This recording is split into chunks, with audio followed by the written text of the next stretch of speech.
Challenges face करती हैं। हर बंदा औरत से ही सवाल करता है कि तुम्हारा बच्चा क्यों नहीं हुआ हो रहा, कितनी देर हो गई है। सो इसका सारा प्रेशर एक औरत पर डाला जाता है। हालांकि देखा जाए तो जैसे कि मैंने बताया कि कपल का इशू है और उसकी वजह से औरतें डिप्रेशन की तरफ जाती हैं, एंग्जाइटी की तरफ जाती हैं और इसकी वजह से उनकी प्रेगनेंसी होने की कैपेबिलिटी कॉम्प्रोमाइज़ होती है। सो इसके ऊपर भी मैं बात करती हूँ कि डिप्रेशन और एंग्जाइटी के साथ प्रेगनेंसी अचीव करना वैसे भी पॉसिबल नहीं होगा। तो इसमें रोल आता है मेरे नज़दीक हस्बैंड्स का भी कि वो फीमेल को सपोर्ट करें, इन लॉज का, फैमिली का, कि वो एक कपल को सपोर्ट करें अपने इस जर्नी में टुवर्ड्स प्रेगनेंसी, पहले to get pregnant and then during pregnancy. बिल्कुल सही। अच्छा, तो फिर आप ये कह रही हैं कि बे-औलादी पॉसिबल है कि आप उसको दूर कर दें और आप अल्लाह ताला की इस नेमत से अपनी गोद भर सकते हैं। क्या प्रोसीजर्स होते हैं और कैसे इसको ऑप्ट किया जा सकता है? देखें, एक कपल को चाहिए कि अगर 1 साल तक प्रेगनेंसी नहीं हो रही तो वो इन्वेस्टिगेशन करवाएं और एक बेसिक ट्रीटमेंट करवाएं। Royal college of gynae and ops UK की गाइडलाइन के मुताबिक अगर 2 साल तक एक कपल को प्रेगनेंसी मेडिकल ट्रीटमेंट के बावजूद नहीं हो रही तो उनको आईवीएफ की तरफ जाना चाहिए। ठीक है। अब हमारे मुआशरे में 2 साल तो दूर, आपको पता है 5-6 साल तक भी एक कपल कहता है कि आईवीएफ का नाम नहीं लेना। इसकी बहुत सारी वजूहात हैं। क्यों? आप थोड़ा एक्सप्लेन कीजिएगा कि आईवीएफ है क्या, लोगों को समझाने के लिए, ताकि उन्हें भी समझ आए कि जितनी मिथ्स इसके बारे में हैं, जितनी नेगेटिविटी इसके बारे में है, उतने ही पॉजिटिव पॉइंट्स भी इसके एग्जिस्ट करते हैं। देखें, आईवीएफ प्रेगनेंसी अचीव करने के लिए एक मसनूई तरीका इलाज है और मसनूई इस लिहाज से कह रही हूँ कि इस्लामी तौर पे सबसे पहले तो हम एक रिलीजियस उसको दूर करें, गलत फहमी को। रिलीजियसली ये अलाउड इलाज है और तमाम इस्लामी ममालिक में ये प्रैक्टिस किया जा रहा है। ठीक है। मसनूई इस तरह होता है कि इसमें इंजेक्शंस के ज़रिए ओवरीज को हाइपर स्टिमुलेट किया जाता है ताकि वो ज़्यादा एग्स बनाएं। उसके बाद उन एग्स को एक बेहोशी के ज़रिए औरत के जिस्म से बाहर निकाल लिया जाता है। उन एग्स के साथ हस्बैंड के जरासीम को एक आईवीएफ लैब में मिलाया जाता है, इसलिए इसको मसनूई कहते हैं। लेकिन हस्बैंड के स्पर्म्स और औरत के एग्स ही इस्तेमाल होते हैं, इसीलिए इस्लामी तौर पर जायज़ होता है। उसके बाद 3 से 5 दिन तक उनको लैब में रखते हैं और जो उसके रिजल्ट से एम्ब्रियोज बनते हैं अमूमन उनको फ्रीज कर दिया जाता है।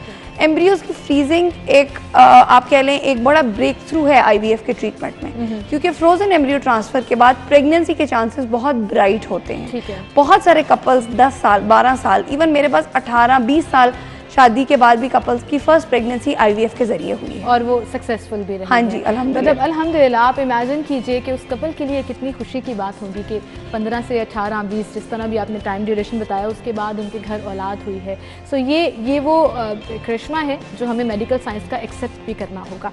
लेकिन डॉक्टर साहिबा, ये सक्सेस रेट कितना होता है कि आईवीएफ ट्रीटमेंट के बाद, क्योंकि अक्सर ये भी कंप्लेंट्स आती हैं कि हम 2 से 3 मरतबा ये ट्रीटमेंट ले चुके और प्रेगनेंसी कंसीव नहीं हो सकी है, उसकी रेशो कहाँ है? जी, ये बड़ा अच्छा क्वेश्चन है। आई एम सो ग्लैड कि आपने मेरे से ये पूछा। इसमें इस ट्रीटमेंट के सक्सेस में औरत की उम्र बहुत क्रिटिकल है। मैं बार बार क्यों कहती हूँ कि टाइमली फर्टिलिटी स्पेशलिस्ट को दिखाएं, क्योंकि अगर औरत की एज 35 से कम होगी तो उसमें प्रेगनेंसी के चांसेस मोर देन 50% हैं कि वो आईवीएफ का एक साइकिल लेंगे और वो कंसीव कर जाएंगे। ठीक है। अगेन, अगर एक औरत की उम्र 40+ हो गई है तो देन उसके सक्सेस के चांसेस लेस देन 30-20% तक रह जाते हैं। सो इसमें औरत की उम्र बहुत इंपॉर्टेंट है। अगेन, उनकी ओवरीज का रिजर्व बहुत इंपॉर्टेंट है कि उन्होंने कितने इलाज कराए हैं, अपनी ओवरीज को कितना वीक कर लिया है, आदमियों के सीमन के कैसे जो हैं वो हालात हैं, उन्होंने क्या ट्रीटमेंट लिए हैं। सो एक तो फिटनेस फॉर ट्रीटमेंट के आदमी और औरत दोनों को फिट फॉर ट्रीट किया जाए। में ये परसेंटेज ज़्यादा होती है सक्सेस रेट जी। यंगर फीमेल्स में there is a very very bright chance कि they will end up conceiving. Most couples IVF का सक्सेस किसी हद तक रेपिटेशन में है। अगर एक साइकिल में नहीं हो रही प्रेगनेंसी, सो साइकिल रिपीट करें। अगेन, जैसे कि मैंने बताया कि frozen embryo transfer has created a revolution in IVF. उसकी वजह से जो एक्सेस एम्ब्रियोज है वो हम फ्रीज कर देते हैं। अगर एक एम्ब्रियो ट्रांसफर के बाद पेशेंट को प्रेगनेंसी नहीं हुई, सो वो नेक्स्ट टाइम पूरा प्रोसीजर उसको रिपीट नहीं करना पड़ेगा, सिर्फ एम्ब्रियो ट्रांसफर कराना पड़ेगा। और with each 1 good day 5 embryo there is a more than 50% chance कि वो फीमेल कंसीव कर जाएगी इन दैट साइकिल। बिल्कुल ठीक, बिल्कुल ठीक। और इसमें जैसे अभी आप बार बार जिक्र कर रही थी कि फीमेल की एज, उनकी फिटनेस फॉर हेल्थ बहुत मैटर करती है।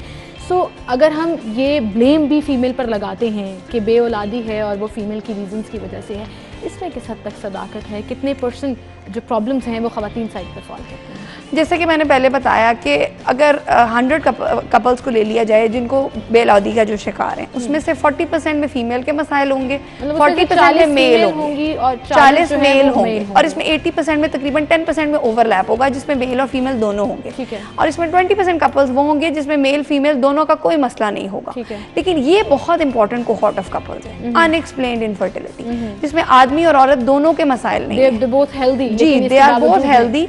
सो these are a very important cohort of couples, because ये सारी उम्र दवाइयाँ खाने में, दम दरूद के चक्कर में गुजार देते हैं, औरत की उम्र गुजर जाती है और वो IVF की तरफ नहीं आते। सो इन कपल्स को चाहिए कि जो है वो टाइमली एक फर्टिलिटी स्पेशलिस्ट को दिखाएं। बिल्कुल सही। और आपने जैसे जिक्र किया कि क्वैक्स की एक बहुत बड़ी तादाद मौजूद है, अताई डॉक्टर बहुत बड़ी तादाद में मौजूद है जिन्हें नहीं पता होता कि वो क्या कर रहे हैं, लेकिन वो just that worked on one couple, तो वो फिर